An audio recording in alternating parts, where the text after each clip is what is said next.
taking action for you. The movers and shakers in Michigan politics are all under one roof tonight, the Grand Hotel on Mackinac Island. Governor Snyder officially opened the Mackinac Policy Conference a few hours ago, and right now, Stephen Clark is live there with the governor. Hello to both of you, Stephen. Hi, how you doing? And the governor's, I guess you could say you've had a pretty good couple of weeks here because, first of all, you got the minimum wage signed, and everybody got on board this thing fairly quickly. What was the deal with that?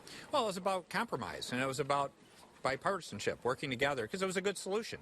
It really addressed how to bring up wage levels for people at the lower end of the spectrum, and at the same time balance that issue about making sure we're creating more jobs. So I think it was a good compromise and a good structural solution for the long term.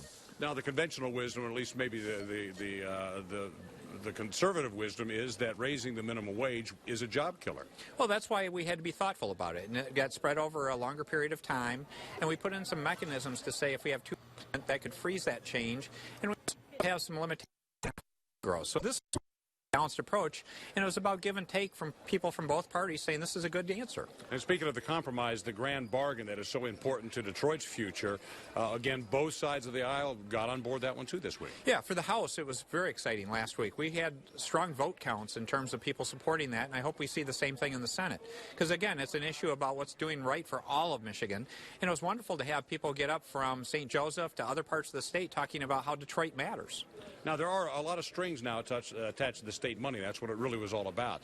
Is this going to hamper Detroit's comeback, or do you think it's going to help it? No, it should enhance it, if anything, Stephen. If you think about it, it should give people more confidence. Because, again, we've got good leadership now in Detroit, but as a practical matter, you have to think about a longer period of time, and it's not to interfere with the leadership in Detroit, but to create a better structure for financial oversight. Because how many people have been concerned about the finances of Detroit? This will help provide more certainty and confidence, and I hope it's a positive relationship.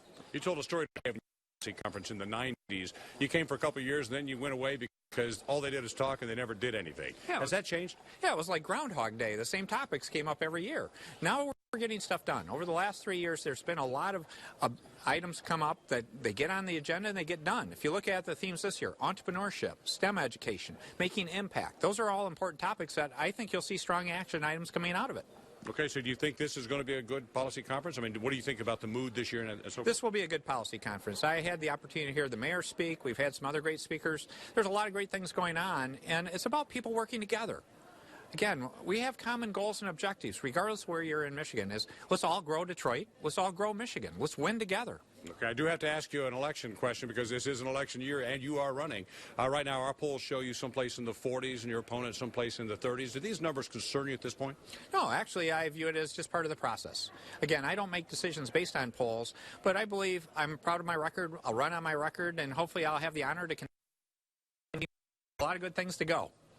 Will there be debates, do you think, down the road as we get past the primary season? Well, again, that's premature to talk about at this point. I'm busy being governor right now, but as we get into more of the general election season, I'm sure that'll be a dialogue. Okay. Governor, thank you so very much. Great. We do appreciate you stopping by. And in fairness, we talked to Mr. Schauer, his opponent, just a couple of minutes ago, and here's what he had to say. Well, I think what's most telling about that poll is that Rick Snyder continues to be stuck in the mid-40s.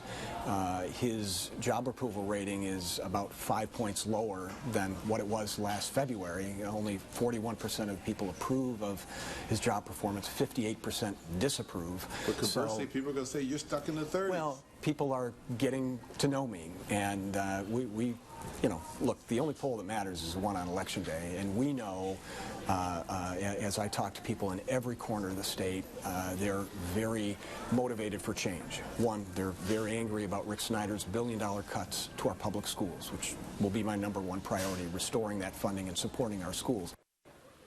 Well, the one thing both sides could agree with, you just heard him say, is the only poll that counts is the one on Election Day. Of course, we'll find out as this thing heats up over the summer and into the fall. But we thank the governor for stopping by and Mr. Schauer for talking to us. He is on the island, but he is staying away from the Grand Hotel. Back to you. All right, thank you, Governor. Thank you, Stephen. And maybe that debate could happen right here.